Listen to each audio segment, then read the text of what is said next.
My name is Charlotte. I've been married to my husband Derek for almost 7 years. We don't have children, but we enjoy our daily life just the way it is. When people hear that we don't have children, they often ask, "Don't your in-laws say anything? Are you okay?" But there's never been anything like that. When we told my in-laws that we were having trouble conceiving, I was nervous that they might say something. But both my father-in-law and mother-in-law didn't blame me at all and simply said, "Thank you for telling us." My mother-in-law even said, "If you two are happy, that's enough." I remember feeling embarrassed and crying right then and there. We told my in-laws about our situation after 3 years of marriage. Almost 4 years have passed since then, and I still have a good relationship with my in-laws. There's never been any bad treatment, and we regularly stay in touch, even going out to eat together. One day while I was at work, I got a call from my mother-in-law. My mother-in-law has always been sensible and never called me during work before, so when I got the call, I knew something must have happened. Feeling anxious, I stepped away from my desk and answered the phone quickly. "Mother-in-law? What's wrong?" Then my mother-in-law said, panting over the phone, Your father-in-law has... Father-in-law? What happened to my father-in-law? Your father-in-law? He's been taken in an ambulance." What? I told my boss what happened and left work early. My mother-in-law said she'd also contacted my husband, but he never checks his phone during work, so he didn't notice. I called my husband's office, explained the situation, and asked to speak to him. After understanding what had happened, my husband said, "I'll head to the hospital now. Please, go there too, Charlotte." My husband and I arrived at the hospital at almost the same time and were able to meet near the reception. As we were about to look for mother-in-law, my brother-in-law Eugene spotted us and called out, "Brother, sister-in-law, over here." We followed Eugene to father-in-law's hospital room as he directed, but by the time we got there, it was too late. In the room, my mother-in-law was crying loudly and my sister-in-law, Marie, was holding back tears. Father-in-law had passed away, looking like he was asleep. I can't believe it, father-in-law." I couldn't help but let tears flow.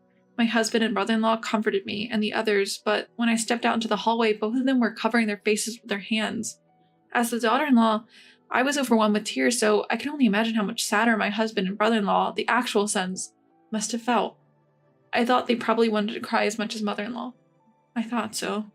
The funeral for father-in-law was over in the blink of an eye, and about 2 weeks had passed when my husband and I were told by my mother-in-law that she wanted to talk to us on our next day off, so we headed to her house. When we arrived, my brother-in-law and his wife were already there, and mother-in-law said, "I'm glad she came. Come on, sit down, sit down."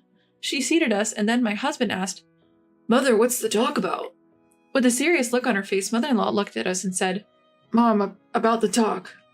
When my husband starts like that, mother-in-law looks at us with a serious face and says, "Thank you all for helping out with Dad's funeral. Thanks to you, everything went smoothly. Thank you," mother-in-law says, bowing her head.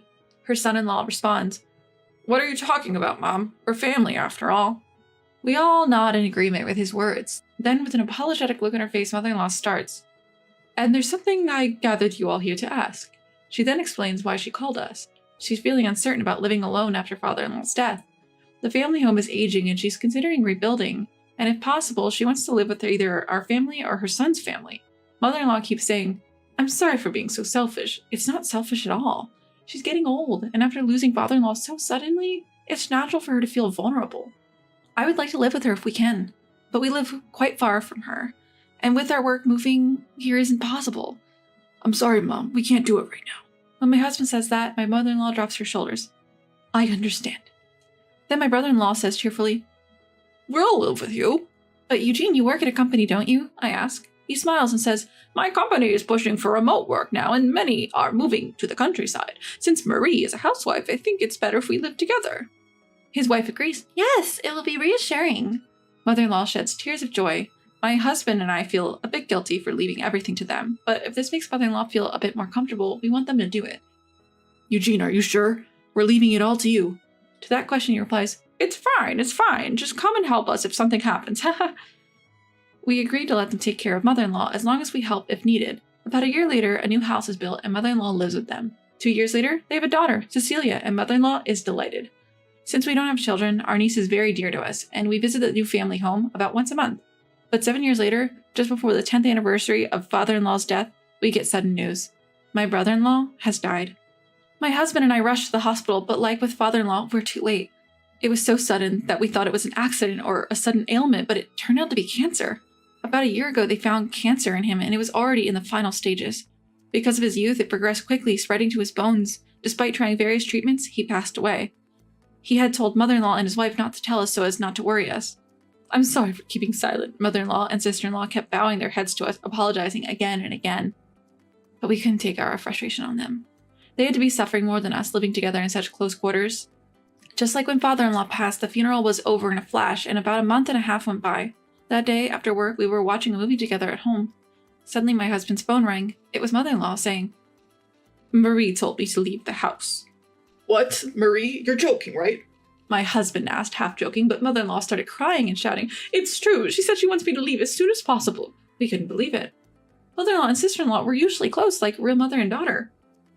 Even when the brother-in-law passed away, they cooperated and helped each other through it. No matter how much my husband tried to verify the truth, mother-in-law insisted that sister-in-law was trying to kick her out. He said, "I'll come over tomorrow. Wait until then," and hung up the phone. Marie kicking out your mother? That's impossible, right?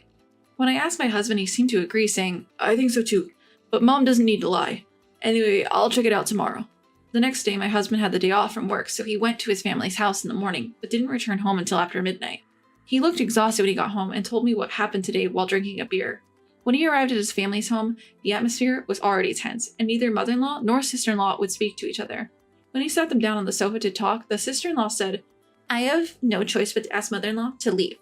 "How can you say that? This was originally my house," mother-in-law shouted, and the conversation broke down.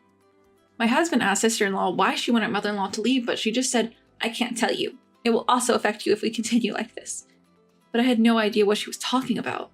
Mother-in-law was also getting angrier because of the sudden demand to leave, and finally yelled at the sister-in-law, "If you don't like it, you leave." My husband calmed her down and came home. I felt tired just listening to the story. We don't know why sister-in-law started saying these things, but she's alone with no parents or relatives and has children. If she leaves that house, life will be tough. Isn't there a better way? I thought for a while, but without knowing why sister-in-law was saying this, we couldn't move forward. I suggested to my husband, and we decided to go to his family's house together the next day. When we arrived, it was just as my husband had said. Mother-in-law and sister-in-law were already arguing when we arrived, and our 7-year-old niece, Cecilia, was trying to mediate. "Hey, both of you, stop it. Cecilia's here too." My husband stopped the two of them arguing. "But Marie is..." "Because mother-in-law won't leave." And so the two continued to glare at each other, angry and agitated. I urged them to calm down for the moment, saying, "Both of you, please calm down. Let's talk this through." Then I sat them down on the sofa. My husband made coffee, and it helped the two of them relax. After they both drank some coffee and seemed to have calmed down, I started the conversation. "So to get to the point, first of all, Marie, why did you tell your mother-in-law to leave?" I asked, but my sister-in-law just hung her head in silence. My mother-in-law said with disbelief, "You just hate me, don't you? That's why you want me to leave." My sister-in-law snapped back, raising her face. "Hate? If anything, aren't you the one who hates me?" And tears fell from her eyes. An unexpected turn of events left my husband and me in shock. There was no way my mother-in-law could hate her. We could see that just by watching them. "Marie, your mother-in-law doesn't hate you. You're her precious son's wife." With those words, something broke inside my sister-in-law, and she began to cry uncontrollably. I patted her back, waiting for her to calm down. After a while, when her breathing seemed to have stabilized, I asked, "Can you tell me what happened?" "Actually, my aunt told me that things will be miserable if they continue like this." "What? Your aunt?" When I asked this, she slowly began to speak. Once I heard everything, I felt like my anger was going to explode. It wasn't just me. My husband and mother-in-law felt the same. What she told us was unbelievable. According to her, after her husband died, she met Aunt, my father-in-law's sister, at the funeral, who spoke to her. Aunt warned my sister-in-law who was going to live with my mother-in-law, "That woman is really wicked, you know. You, your daughter, none of you will be treated well. She used to bully the wife of her eldest son. She just hid her true nature because her son was around. Now you'll see how." She repeatedly scarred her with terrifying words. Furthermore, she wickedly whispered that since my brother-in-law contributed money to the new house, she had the right to live there and should kick out the mother-in-law. At first, my sister-in-law didn't believe it, but hearing that I had been bullied by my mother-in-law frightened her. Of course, I was never bullied by my mother-in-law. It was a complete lie. "If only you had checked with me." Crying, she apologized. "I'm truly sorry." The whole incident was clearly Aunt's fault. Aunt, my father-in-law's sister, had always been antagonistic towards my mother-in-law and kept saying nasty things, as I later learned from my mother-in-law. Of course, my sister-in-law also has some responsibility for believing Aunt completely, but I thought anyone would be scared if told such things when emotionally unstable after losing her husband. My mother-in-law, learning everything, said, "So that's what happened. But Marie, do you think I'll do such a thing in the future? I think of you as my own daughter." Smiling and shedding tears. Even my sister-in-law never truly believed that my mother-in-law was that kind of person. "Mother-in-law, I'm really sorry," she said this, tears in her eyes as she bowed her head. After that, we went to Aunt's house and spoke about the matter in front of her husband. It seemed like she did it just for fun, but she defended herself. "That's not it. It was just a small joke." But even if it was a joke to Aunt, it almost ruined our lives. Of course, neither my husband nor I could forgive her. Aunt kept insisting that she wasn't in the wrong, but Aunt's husband, unable to watch her any longer, yelled, "Enough! It's all your fault. Apologize." Aunt's face turned pale, and eventually it seemed she was confronted with divorce. I later heard that she was kicked out of the house, left with almost nothing. Many things have happened, but my mother-in-law and sister-in-law are still living together. This incident led them to be more open and honest with each other, it seems. Even when we went to visit, there were more arguments and squabbles. However, it wasn't something that made us uneasy to watch, but rather something that we understood to be the result of trust. Somehow, both my mother-in-law and sister-in-law seem more lively than before. My mother-in-law adores her cute grandchild, and now she's even thinking about adopting my sister-in-law. I guess there's nothing to worry about anymore. Strangely enough, even the pictures of my father-in-law and brother-in-law on the wall seem to be smiling more than before.